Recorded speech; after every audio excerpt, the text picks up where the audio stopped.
tomorrow's championships because I don't know. Yeah, Mythomagic will be up on the board tomorrow morning, so we'll know who our Mythomagic contenders are for the championship game. Remember, if you win Mythomagic tomorrow, you get a figure made in your likeness with a card and the whole thing. Now, that figure stays here at camp because it has to, but it's a pretty awesome thing. So we have 3 former champions here already that had their figures made for them, so you can go see them. They're pretty cool. All right. Today was kind of a creepy and a weird day. It was a rough day. We had started with Monster Patrol. We lost Isaiah. Fortunately, he found himself and came back to us. He's a lot better now. He's a lot better, and we'll get to how that was handled later. We had the Poppet Lady who came in during our rotations. That was personally for me pretty mortifying and kind of horrifying. She came in. I was on the phone with the listener, and she was trying to tell me something, and I put her off. And I shouldn't have. She came to deliver a message.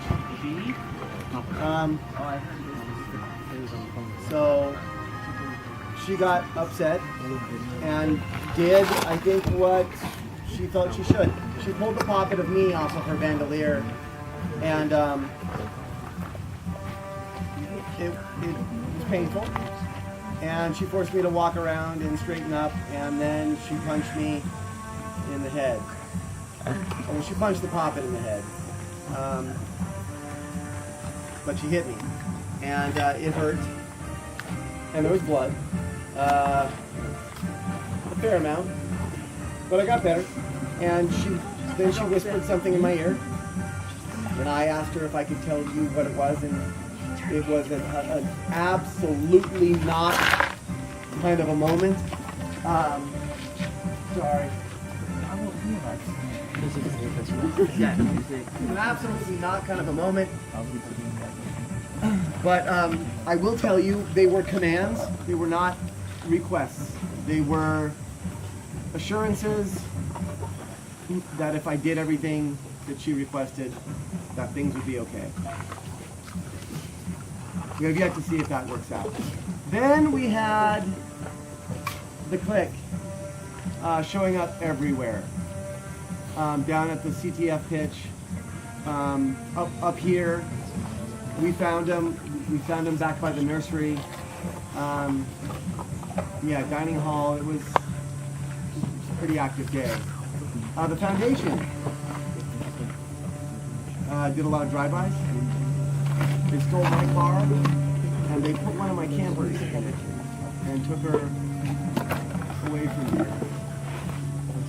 And so we mobilized our quest, and we went to go get her back. Kat, on seeing, now I wasn't outside when this happened, but I've been told that he tried to stop them. And yeah, you tried. Yeah. Give him a hand, because that was.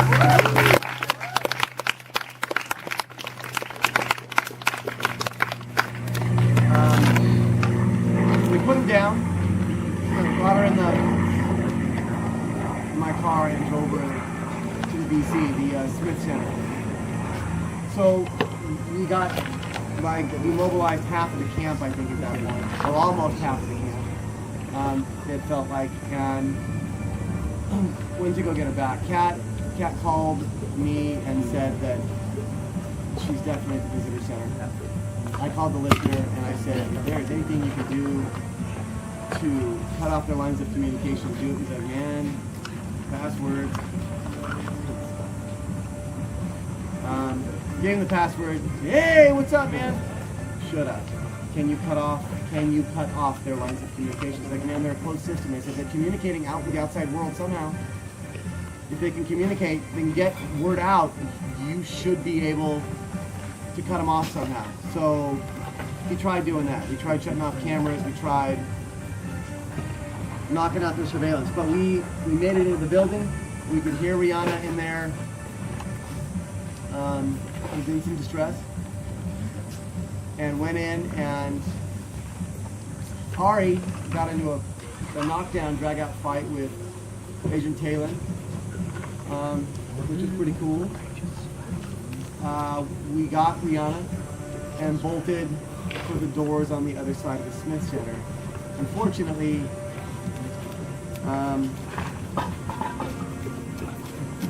we didn't all make it out, and so we got caught again. Yeah, I mean, I got knocked out. Agent Ringo is a strong dude. He threw me into a wall. Who else did he got? How many of us were in there? He got... No, was it just you and I? It was just us. The door was about to close, and then he got you, and then came back and got me. So we were almost out of there. So I apologize. This old man, held us up. But they brought us back inside, and then I think they went out. Sounds like and told you if you didn't come in, that there would be some dire consequences.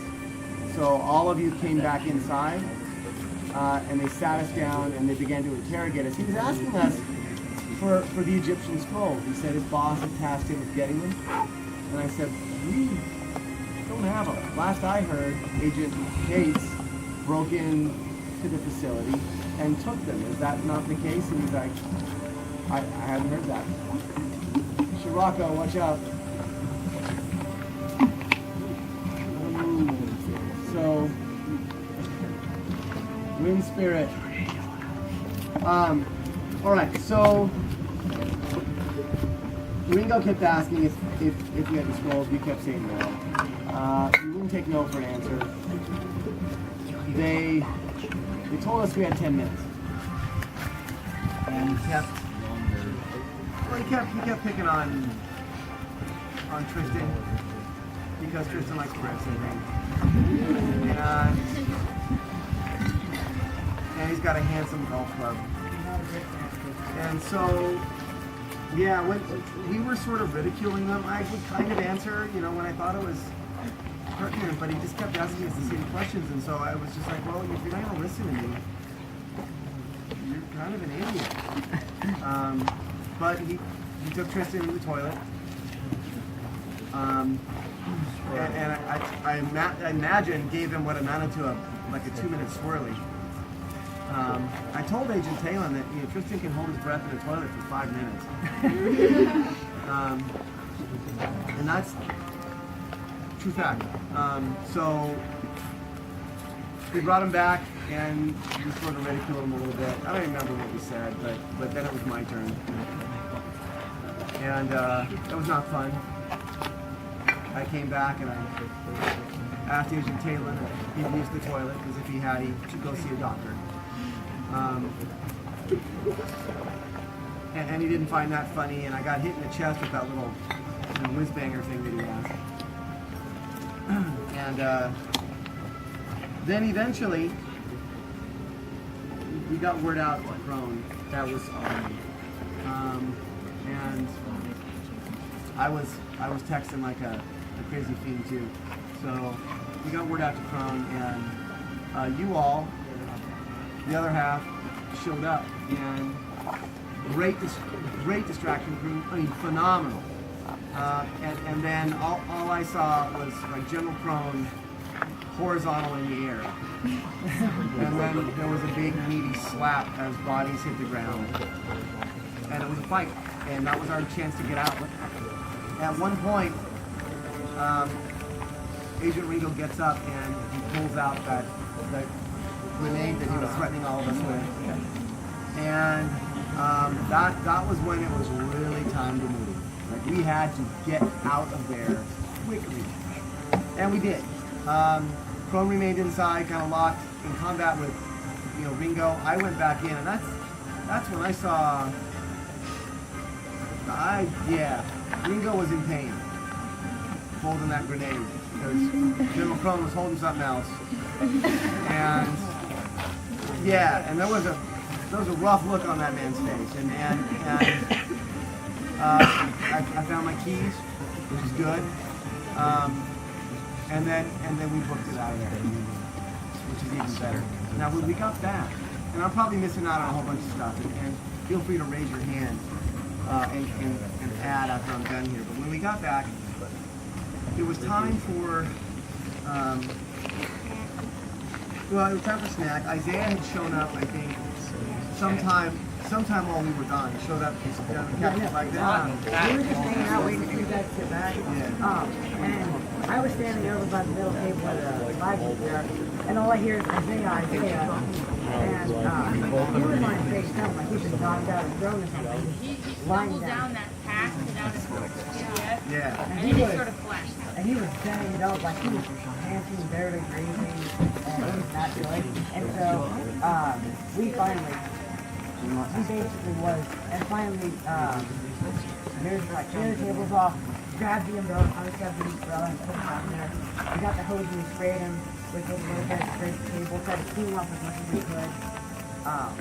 Then we were worried after a while that it was too open. The Thomas had him picked him up, and we carried him up here, put him on the huge table.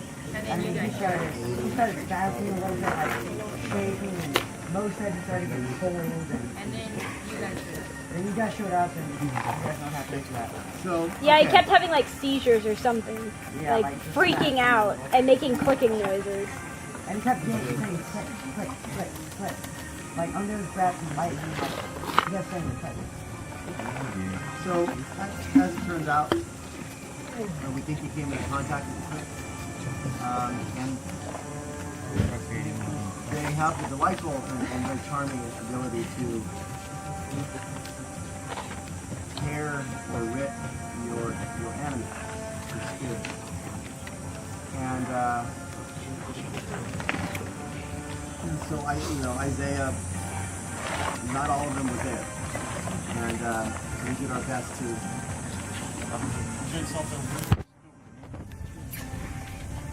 got lucky. so we had to go on to the next really delightful thing. And, it was something I was told to do. I don't agree with it. I didn't like it. But we had to do it. We had to get a small group together.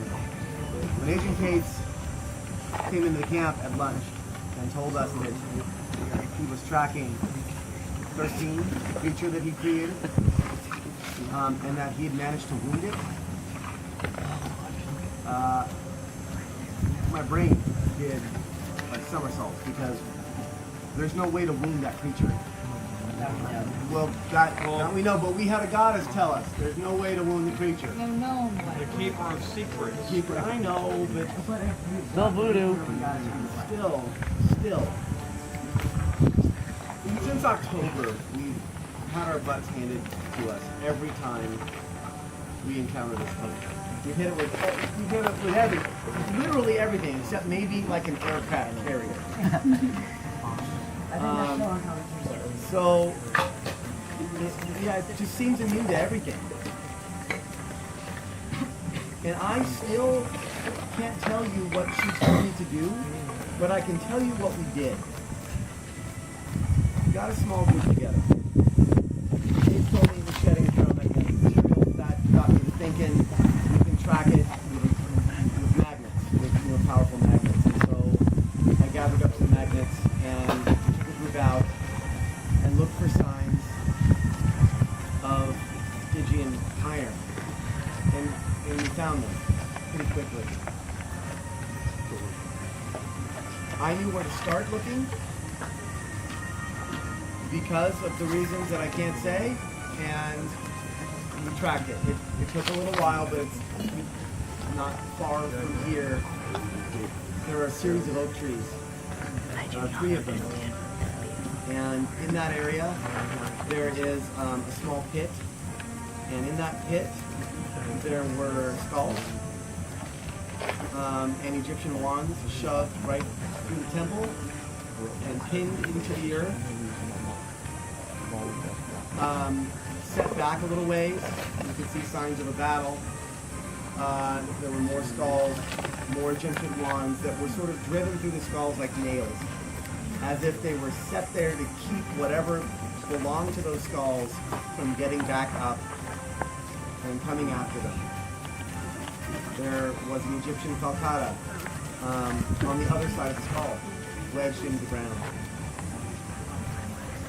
And in between the 3 oak trees was the monster, 13. And it was injured. Well, here's what we did. I brought a bottle of our nectar, and I gave it to Callie to give to the creature. And it was growling and making horrible noises. There was weird whispering going on all around us. We think remnants of Egyptian magic. We could hear the clickers not far away. When I asked it if it needed help, it gurgled, growled, and then it fell back against the tree and looked up into the heavens. And Callie went over and gave it the bottle of our nectar, and it poured it on the wound like it knew exactly what to do with it. And then it drank it, and you could tell that it was in a little bit of discomfort, so we decided to leave because our encounters with that have not worked out well. And I just healed up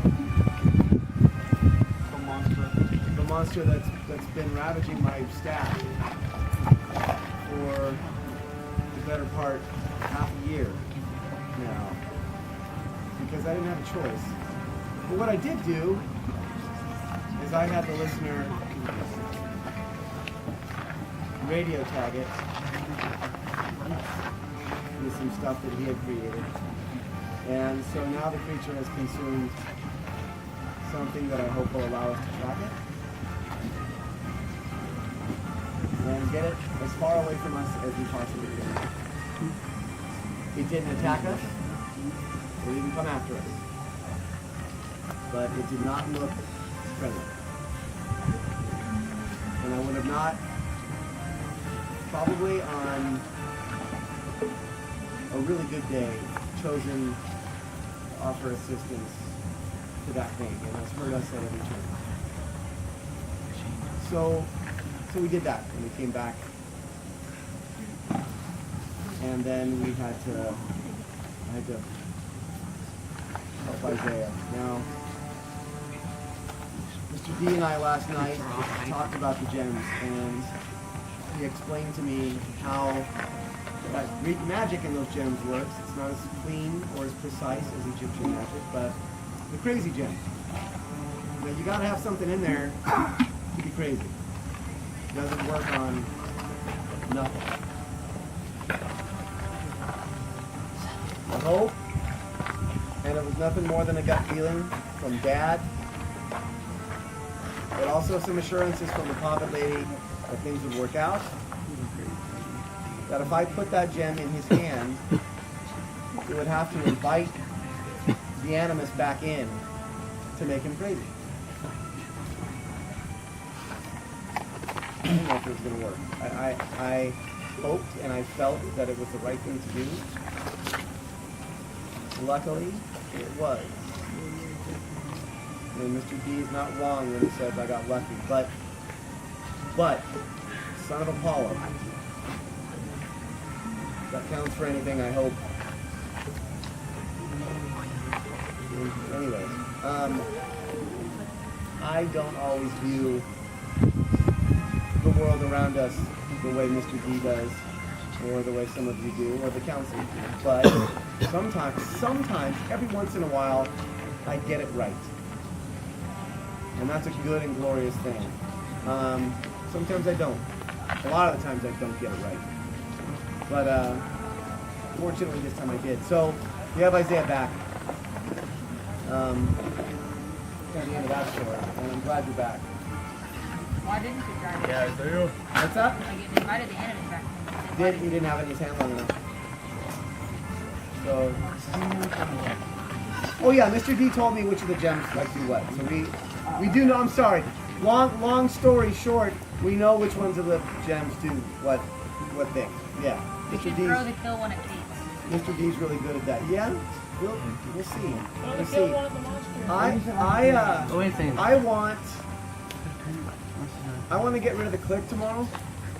That means we have to get those scrolls from Kate's. Or we could go to the kill one. So we could, but it'd be good to do that if we know he has the scrolls or where the scrolls are. If I can get my hands on the scrolls, I have a way of consulting with Sadie and Carter, long distance. They can take a look at it and tell us what it is we're dealing with. If they know all the parts of the spell, the Egyptian spell, then they'll know how to undo it. I want to do nothing more than get the click out of here. Get those shades back into the underworld where they belong, and get the nursery out of my camp.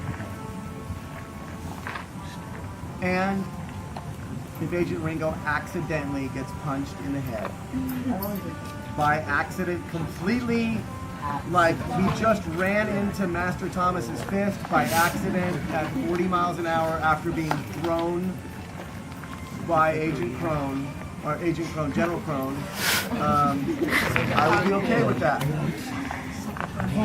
Sorry, it's been a long day. Don't want to be thrown. Agent Crone's just like, okay, let's go home. Yeah, but anyways, I applaud all of your bravery. I applaud that you come back for the punishment every day. That you didn't give up on any of us, up on me, up on Isaiah. That our righteous anger and indignation didn't put any of you off. That Kat didn't hit any trees when she tore off out of the parking lot after Rihanna in her car at 3 million miles an hour. No, I mean, she went from I am parked to ramming speed immediately. So Get up and go. I apologize to any of you on Quest if I was gruff or angry with you, but I had just had one of my campers days, so I would do it for any of you. If any one of us here, your counselors and CITs, would drop what we're doing and go pull you out of a mess anytime, any place. So thank you for coming with. Thank you for thinking of each other and saving each other. We are the best demigod family I know of. I've known many of you now for 6 or 7 years. You get better every year. So I'm looking forward to tomorrow. I'm looking forward to seeing a great sword competition. It's gonna. So guys, if one of you wants to wear a cup, I would do that. Because I'm just saying, you are. Some of you are fast and stuff could get hit. And some of you are also fast and short. Yes. So, yeah, we've got safety goggles, so we'll give you that. But just think about it if you have one. Don't embarrass us and wear it on the outside of your clothing. Don't paint it bright pink or orange. I don't care. But don't do that. All right, we got to get out of here. So clean up, sign out with your counselors. Well done today.